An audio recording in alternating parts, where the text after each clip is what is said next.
Hello everyone. In this lesson we're going to talk about characteristics of polynomials based on their degree and their leading coefficient. So let's first talk about what are the patterns based on degree. If we look at the polynomials that we already know, if we're looking at a linear function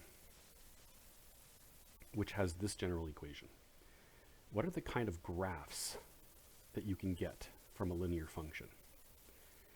You can either have a graph that is increasing, or you can have a graph that is decreasing. Now, the degree of this polynomial is the highest power of x in the equation, which would be a power of 1. Let's now look at a quadratic. It might not be easy to see what the pattern is that I'm getting at right now without looking at the next one. So a quadratic can have or has this as its standard equation. Oops. Let's try that again. And I'm going to draw these on two separate graphs just so that we can clearly discuss what's going on here. Our first graph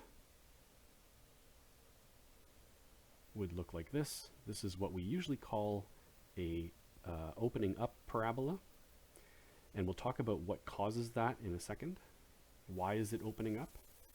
And our second parabola opens down. Now, looking at this group of graphs from a linear and looking at this group of graphs from a quadratic, there are clearly differences. First of all, linears are straight lines, quadratics are parabolas. But there's something that we like to discuss in mathematics called the end behavior. Now, the end behavior is what's happening at the end of the graph as x gets greater and greater. Why, or what would we call this end behavior? What we say is as x approaches positive infinity, so as x gets really, really big, y approaches positive infinity. The y value gets really, really big. And for this side, as x approaches negative infinity, so as x gets really, really negative in this direction, the y gets really, really negative in that direction. Well, if we look at this graph, the end behaviors don't match the end behaviors of the linear. As x approaches infinity, y approaches infinity, that one matches. But as x approaches negative infinity, the y also approaches positive infinity in this case, and that is completely different from this end behavior. For the other graph, the other linear graph is going downwards to the right. As x approaches infinity, y approaches negative infinity, and as x approaches negative infinity, y approaches positive infinity, which is the exact opposite of the green graph. Here, for the orange parabola, it also is opposite the green parabola, but the end behaviors are actually the same. We say that these two end behaviors are the same, just like these two end behaviors were the same. So as x approaches positive infinity, y approaches negative infinity, and as x approaches negative infinity, y also approaches negative infinity. So we do know that the two types of parabolas have opposite end behaviors within their two graphs, but the end behaviors don't match the end behaviors of a linear, although their end behaviors within the two linears are also opposite. So what causes the, let's just talk about, first of all, what causes the fact that you have two different types of graphs? Why do the linears have two different types of graphs, one going up and one going down? And why do the parabolas have two different types of graphs, one opening up and one opening down? Well, this is due to what we call the leading coefficient.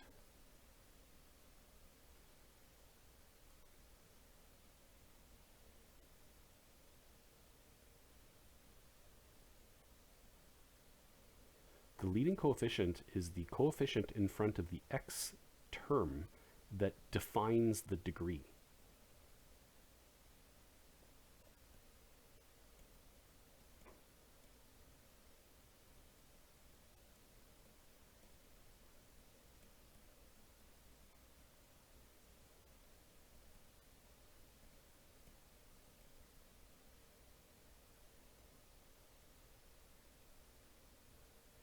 So what do I mean by that?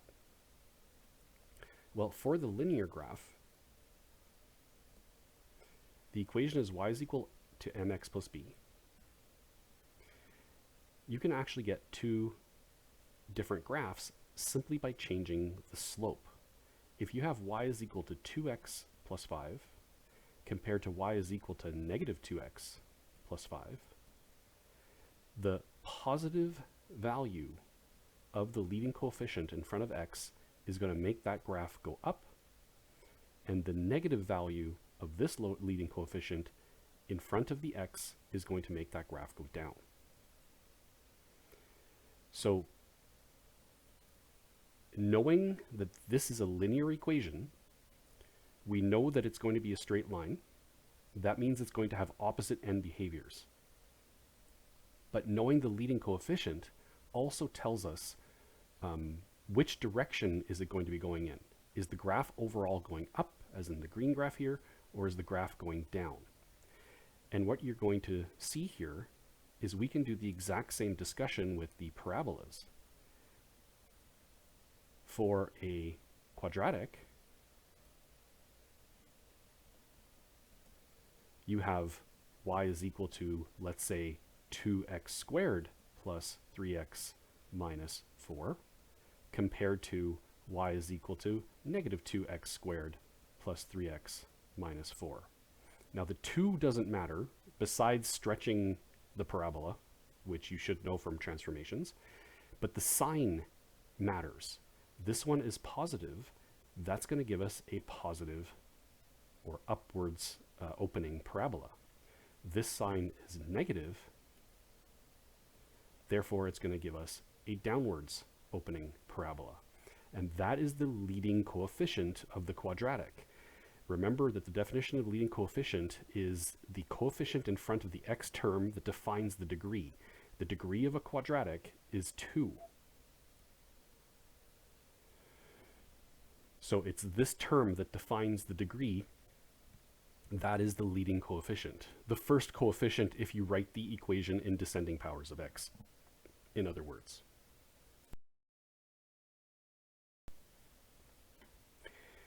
So the degree and the leading coefficient are extremely important in defining the characteristics of end behavior for a graph. Now let's look at some of the other powers.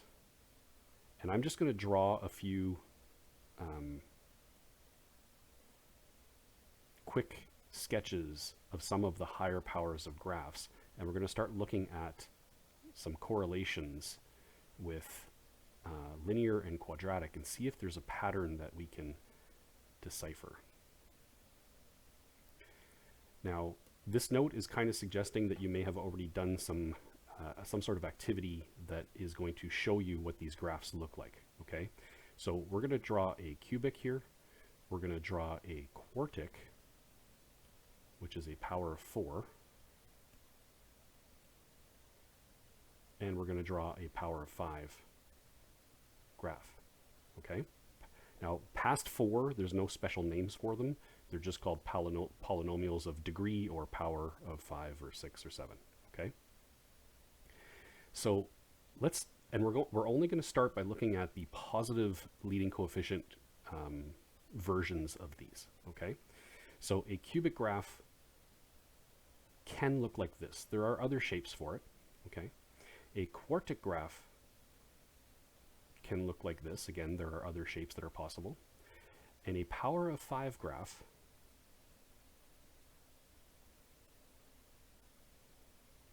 can look like this. And what I want us to focus on is the end behaviors. So if we look at the cubic and we go back and look at these two types of graphs, the linear and the quadratic. Which n behavior does the cubic graph look like? So if we look at the n behavior here, as x approaches infinity, y approaches infinity. As x approaches negative infinity, y approaches negative infinity. Well, that seems to match the linear function. If you look at their n behaviors, they're the same. But now look at the power of 5 graph. It also has similar n behaviors to a linear.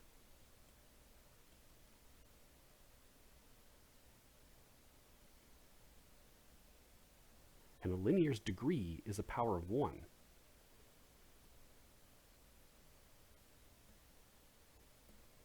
And this one also has that similar n behavior.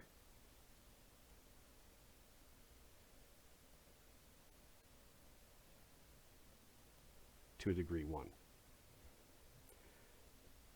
Is that a pattern? Because a cubic has a degree 3, power 5 has a degree 5. This looks like all odd degree polynomials have the same end behavior.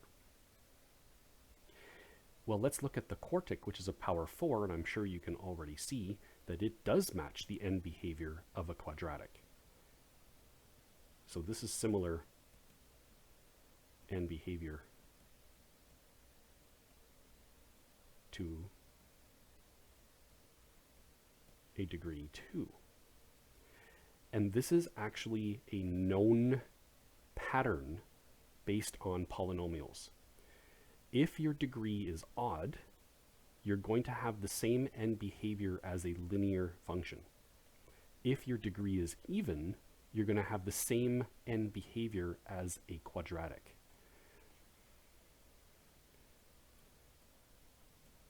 So degree determines end behavior with the leading coefficient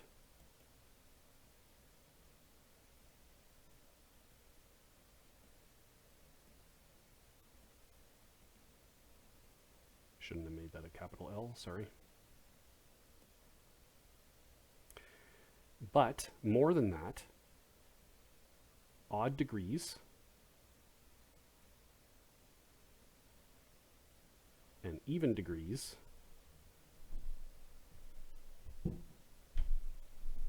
so odd degrees follow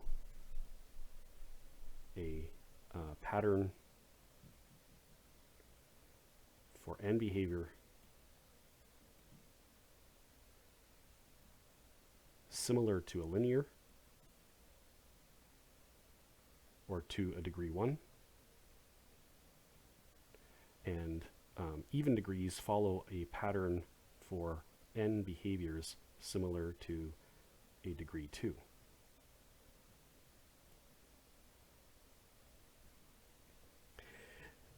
And when we see patterns and we prove that those patterns exist, that really can help us draw a sketch of a graph without having to know exactly what the graph looks like. So, for example, I can say, what is the end behavior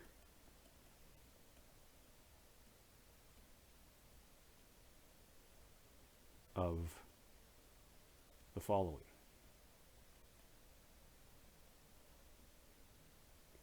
So let's say I say y is equal to negative 5 x to the power of 8 plus 2x to the power of 7 minus 4. Now you don't have to have all the descending powers of x. We know that there are placeholders for all of the ones that are missing. It would be 0x to the 6, 0x to the 5, etc. But that's not important. What's important is this term all by itself. What is the leading coefficient? The leading coefficient is negative.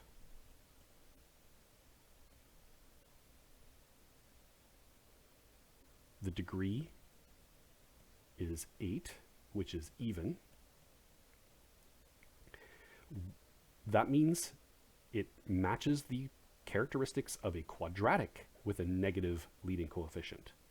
So the quadratic that we would look at would look like this. Okay. Therefore, this power of 8 graph, we can say that the end behavior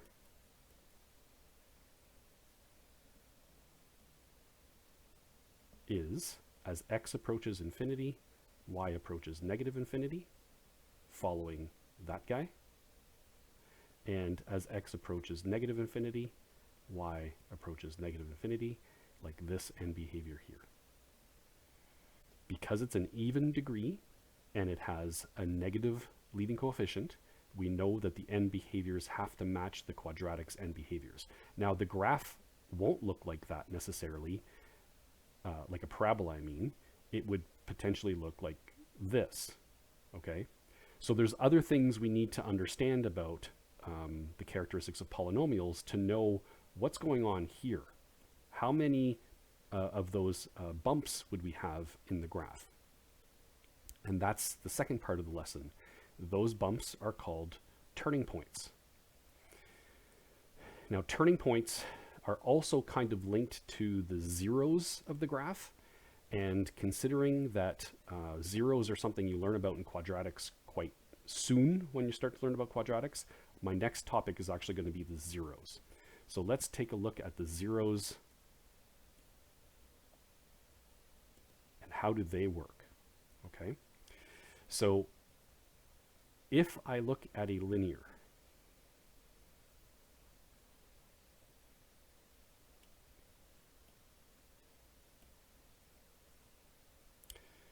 how many zeros can a linear have?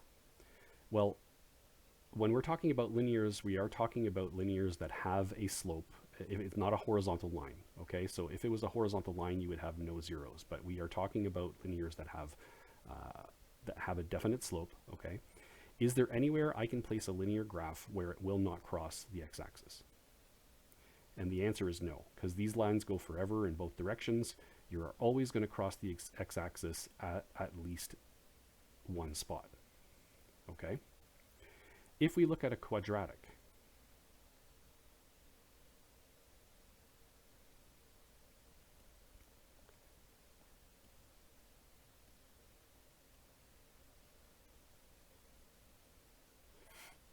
how many zeros can a quadratic have?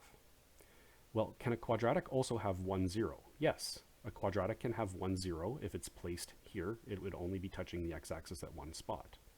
But a quadratic can also have 2 zeros, and a quadratic can have no zeros. So there's already a difference between if we have a linear equation or a quadratic equation, which would be a degree 1 or a degree 2.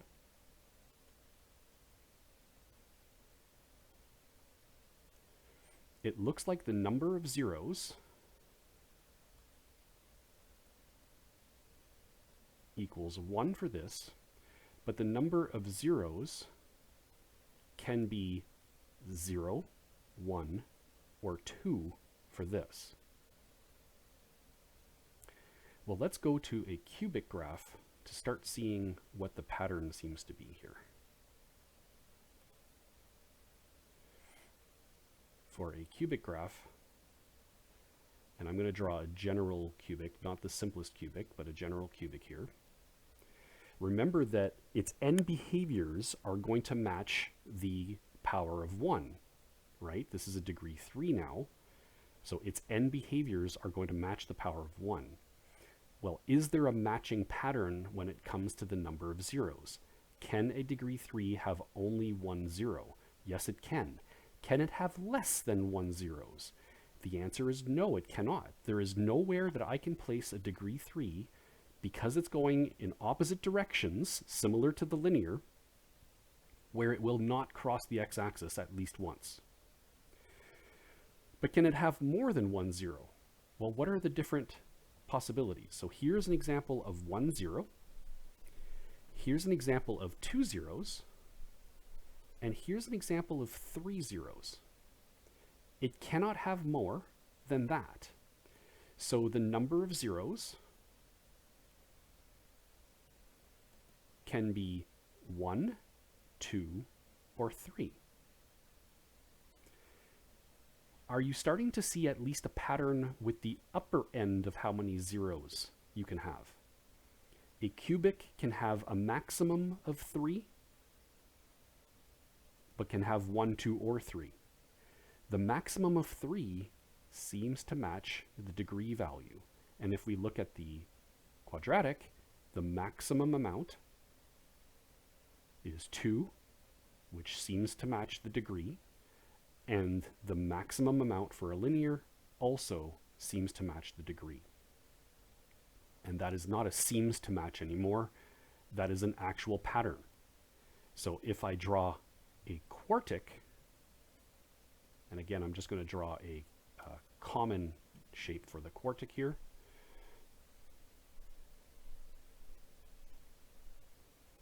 This is a common shape for a quartic graph. A quartic graph can have 0. Sorry, this ungrouped here. Let me just fix that. So a quartic graph can have 0 zeros if it's completely above the x-axis. It can have 1 0 if one place is touching the x-axis.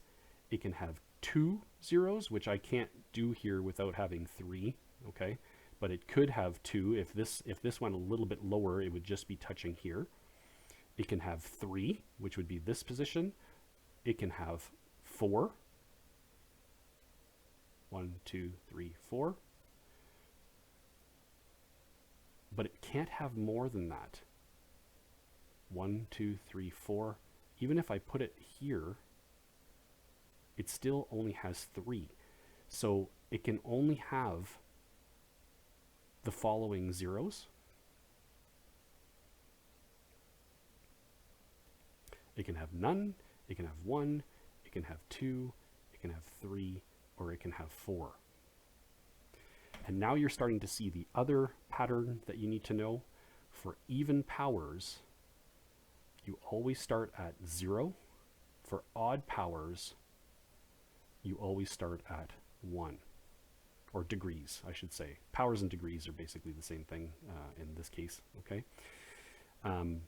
So if your degree is even, you can have 0, 1, 2, 3, all the way up to the degree itself of number of zeros. If you have odd degrees, you can have 1, 2, 3, 4, all the way up to the max number of zeros. Now, that also starts to discuss turning points. And I will write a note about that in a second, but I just want to stay on this slide for a second. Turning points are when a graph turns completely around on itself and goes in the opposite direction. So as you can see, this quadratic has 1 turning point. Okay? This linear has no turning points, and this cubic has 2 turning points, and this quartic has 3 turning points. So I'm not sure if you saw the pattern there. A degree 1 has 0, a degree 2 has 1, a degree 3 has 2, and a degree 4 has 3. So there's a definite pattern with turning points, but we do have to talk about turning points in a little bit more detail because there is an effect with the end behaviors and turning points as well. So what about turning points? So let's get into that now. Turning points, the definition of a turning point is when a graph completely changes direction on itself, and we often use the acronym TP for turning points. Now, for a linear graph, I'm hoping that everybody can clearly see that there are 0 turning points on a linear graph, whether it be an upwards linear graph or a downwards linear graph. Doesn't matter what the leading coefficient is here, you are going to have no turning points. Okay, so let's write that down here. Oops, sorry about that. So turning points is 0. Now, if we look at a quadratic really quickly, how many turning points does a quadratic have?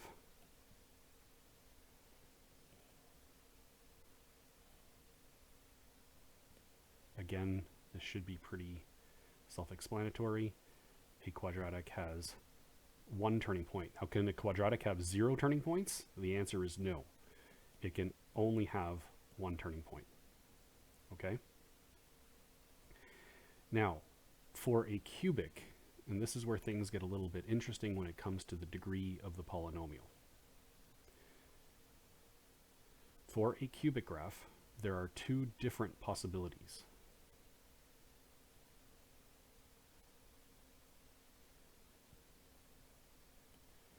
The first cubic graph you usually see is just y is equal to x cubed, and it looks something like this. Okay? And other cubic graphs can look something like this. Now notice that a linear had 0 turning points, and we know that a cubic has a lot of similarities with a linear graph. How many turning points can a cubic have? A cubic can have none, because this is not called a turning point. Okay? This actually has another name to it called an inflection point, where the graph kind of like almost levels out for a bit, but then continues on the same direction. So this is not a turning point. A turning point has to completely go around into the other direction on itself. So it's not just any curve, all right?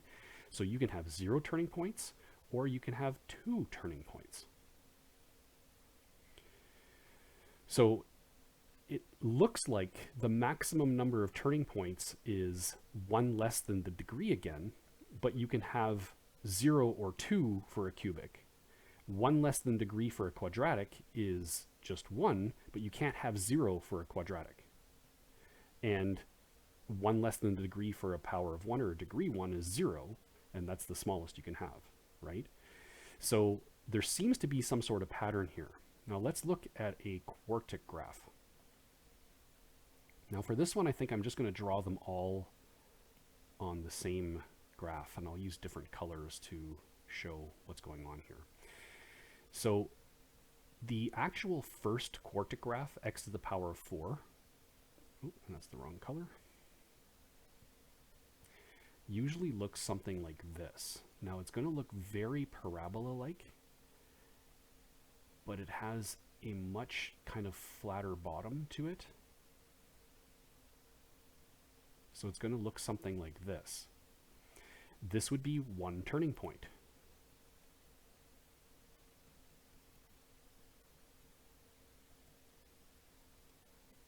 Okay, which does match the first number of turning points for a quadratic. But a quartic graph could also look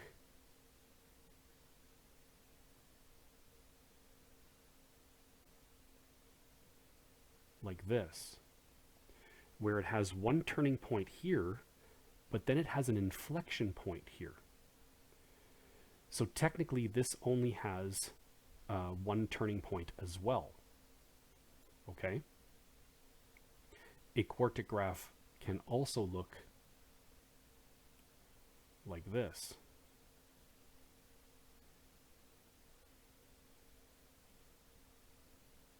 And now we have 1, 2, 3 turning points. So you can have 1 turning point, or you can have 3 turning points. Can you have 0 turning points? No, you cannot, similar to a quadratic. Okay?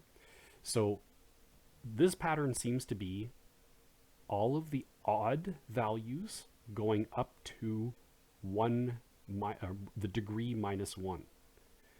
So for even degrees, it looks like you can have the number of turning points equal to 1, and all of the odd values up to a degree minus 1.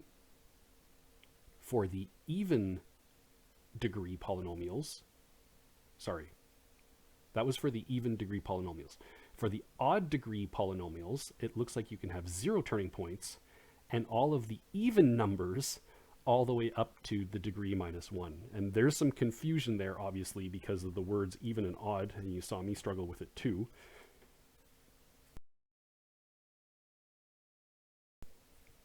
So you really have to have that clear in your head, okay? And I'm going to try to not make a mistake when I write this down. So for odd degrees,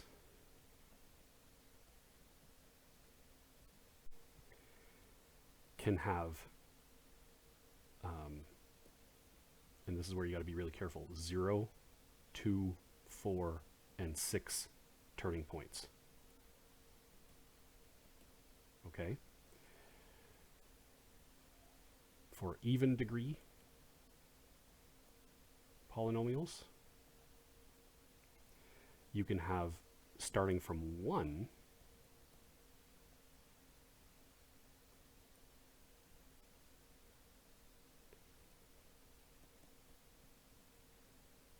oh, I forgot the word have here. You can have every odd number of turning points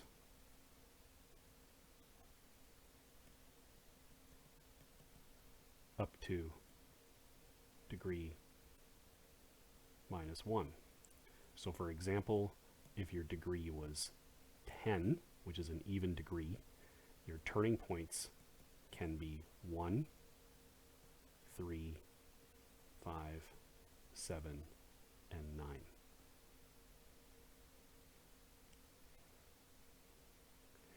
So we have now discussed n behavior based on degree and leading coefficient.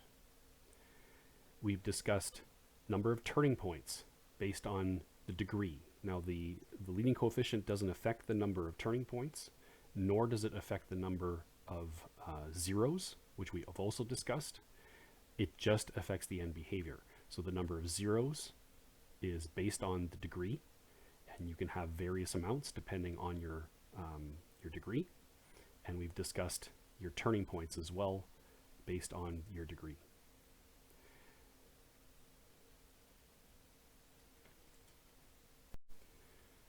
So there's one more pattern that I'd like to discuss when it comes to polynomials and leading coefficients, and that is if you're given a table of values, is there a way to figure out what the leading coefficient would be of your equation? So in higher level math, sometimes you're going to be given experimental data, and it's going to be your job to try to figure out what the pattern is in that experimental data. And now spreadsheets can help a lot with this. Plotting the points themselves can let you see what shape your graph is, but you still may not know exactly what the degree is, so you might have to do a little bit of work. And we already know how to do this because we've been doing finite differences for many years now. So finite differences are your first differences, your second differences, etc., etc. If your graph is a polynomial, your finite differences should end up being a constant. And depending on how many finite differences you did, so if you did, first differences and second differences and you end up with a constant value, that will give you your degree of 2. If you have to do that process 3 times and you get a constant value, that will give you a degree of 3. If you have to do it 4 times, you're going to get a degree of 4 if it gives you a constant value. But there's also a relationship between that constant value and the leading coefficient. So I've got my table of values here, and I've already calculated the first, second, and third differences, etc., just to show you what it looks like. So if I do my first differences, they are not constant. They are not all the same number. If I do my second differences, they are still not constant. But as soon as I do my third differences, I end up with a constant value of negative 18 all the way down. Okay? So let me just delete this mask here. So we did this 3 times. So we did first differences, second differences, and third differences, and we got our constant value. So if our third differences are constant, we now know that this is a degree 3. So I know that this equation is y is equal to something x cubed. I don't know the rest of it. I don't know how complex the rest of it is, but I do know that it's y is equal to something x cubed. Well, the something would be the leading coefficient. Now, there is a relationship between the number you get here and the degree of the polynomial. And that is the following. The leading coefficient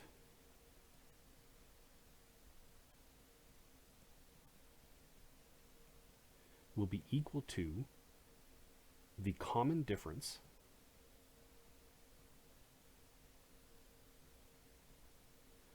divided by the degree factorial.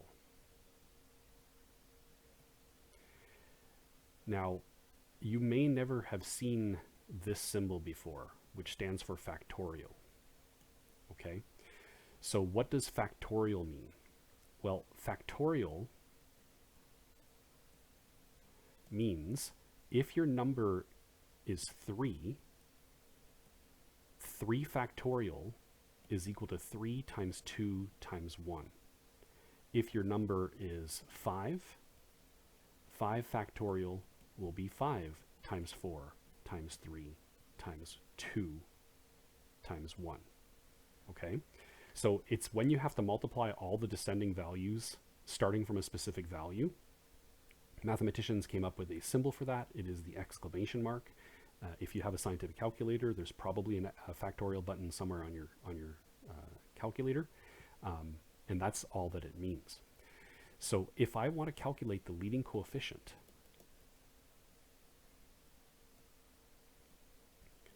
if I have the table of values and I do my differences like I did here,